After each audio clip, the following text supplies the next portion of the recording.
So here's two citations Craig bad-mouthing some Christian philosopher for dropping names in lieu of an argument, a cardinal sin, which he goes on to justify by some quote. Now, Professor Ludemann is not a philosopher. He's a New Testament theologian. And his procedure here of merely dropping names of famous philosophers is sadly all too typical of theologians. Thomas Morris, a Christian philosopher, comments in his book, Philosophy and the Christian Faith.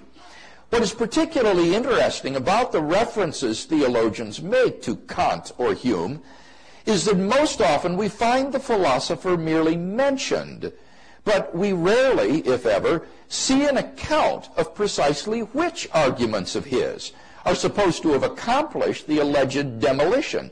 In fact, I must confess to never having seen in the writings of any contemporary theologian the exposition of a single argument from either Hume or Kant or any other historical figure for that matter, which comes anywhere near to demolishing historical Christian doctrine or theological realism. Wow, there you go. According to two citations Craig, dropping names without any argument is in the realm of a mere theologian, presumably implying that no serious philosopher would make such a sloppy and sophomoric argument. So let's see how a professional philosopher tackles the substance of this theologian's argument directly after chastising him for the clear philosophical impotence of merely dropping names with all of the arguments detached. Take it away, two citations. Or theological realism.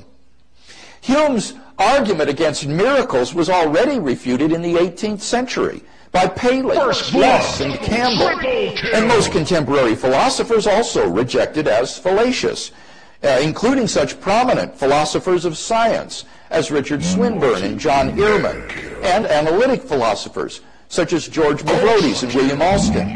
Even the atheist philosopher Antony Flew. Holy shit. And his procedure here of merely dropping names of famous philosophers is sadly all too typical of theologians. Humiliation.